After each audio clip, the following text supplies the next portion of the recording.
This fight's from your neck of the woods. What is the rivalry like between SBG Cork and MMA Cork? There's something there, but like the guys there, look, there's massive respect between the two gyms. The guys have sparred together before, the guys have trained together before. They do the work, but they get matched up a lot. So like, we recently had Dan O'Sullivan took on Paul Buckley at an event. Cage Legacy. Yeah, and it was actually supposed to be Ethan against Liam McGeough at that, so it was interesting to see that they got drawn against each other in this. Good strikes from both men here. Yeah. I must say, out of everyone who went over to Abu Dhabi, Ethan Guerin did better than expectations for me out of all the fighters. I was very impressed. That back and forth fight with Stringer was unbelievable. Yeah. And we saw how good Stringer was against Gittinov and the Stringer went on and won it. Stringer is a great fighter. Yeah. Really good fighter. He's and ranked Ethan number did 7 really at well. welterweight in the UK and Ireland, yeah. Ethan working the inside leg kick here. For the amateur scene, Ethan's level of jiu-jitsu is frighteningly good. I believe he's the highest ranked belt in the national championships. I wouldn't be surprised. Colin Maher might come down and strangle me in a minute if he's the brown belt as well, but I think Ethan's brown belt is the highest rank. Yeah, I think Colin Maher's a purple belt. Yeah. So, yeah. That's what I was thinking as well. He did get rocked there. He's hurt, right? Shots for the takedown. And we have a little bit of blood coming from the nose from Ethan here. That jab is causing him problems on the straight right. He hasn't seemed to be able to get in on that shot that he's looking for.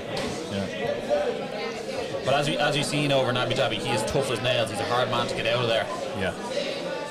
And he stayed in there with Stringer for 2 rounds after getting rocked in that first round as well. He seems to have composed himself again after that big right hand. Seems to be recovered. He needs to set up his takedowns if he wants to get his takedowns. Yeah. Ethan does. He needs to use his hands to move in and get the... Yeah. Credit to Liam, his striking's been very much on point. Yeah. Very crisp, yeah. Very patient in fairness. He's not really rushing anything. He's taking his combos when he sees them. He definitely is picking the shots. He seems to very much favour the head, not too many body shots. There's a good variety of strikes there from Liam. He looks very composed in there. Yeah. I would like to see Ethan shoot for a takedown though. Can I show off some of the grappling skills? Yeah, he's kind of leaning in a little bit.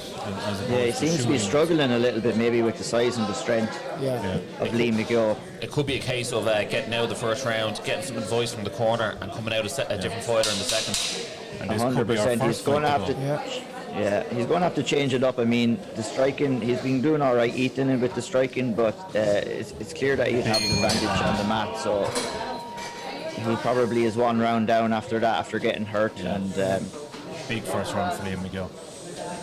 So this is actually the first time on our 7th fight of the evening that we have cornermen in after the first round, so an interesting...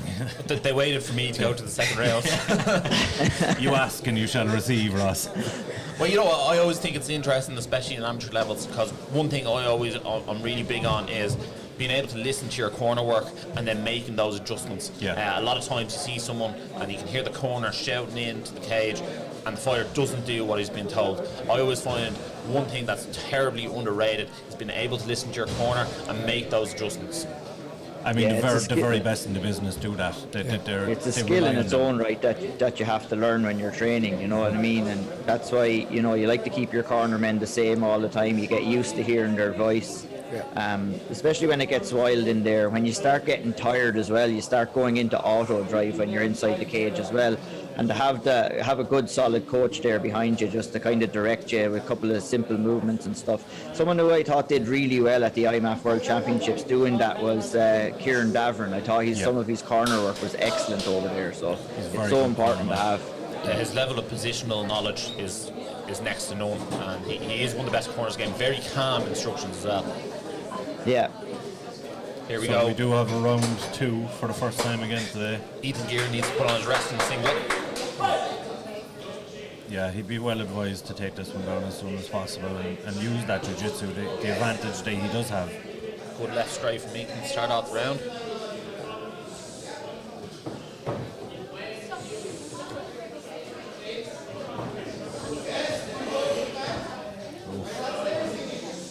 head kick there, but it just kind of glanced Oh, off. nice. Big combination from Ethan, and can he use this to engage in the clinch and work for that takedown?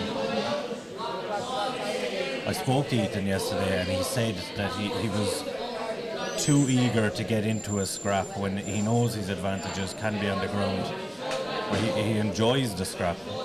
It's a part of the fight that he looks forward to, being in there and exchanging hands. Liam just looks like the stronger guy in there at the minute. I mean, I know Ethan is trying to close the distance and trying to get the takedown, but Liam McGeough's strength in the clinch so far has been enough to keep him away. Ooh. Big shot, and that could be the end of it. And be very careful on the mat here with Ethan, because he might be hurt, but he could roll for something very easy. And like we said, he's a tough man to finish, but I think the end is very near. close, Yeah. And that's all she wrote. Very well done by Liam. That was a phenomenal performance by Liam McGeough. I think that, In fairness to him, And he was good very show of patient. respect from the two lads. didn't panic when he hurt Ethan on both occasions. And, you know, I thought that was an excellent performance. I mean, Ethan kind of struggled, like I said, with the strength and trying to get him down, but Liam McGeough was very good takedown defense, knew where he wanted this fight on the feet, landed some good shots, didn't panic when he had Ethan hurt, and it was a solid finish, and that's a great win.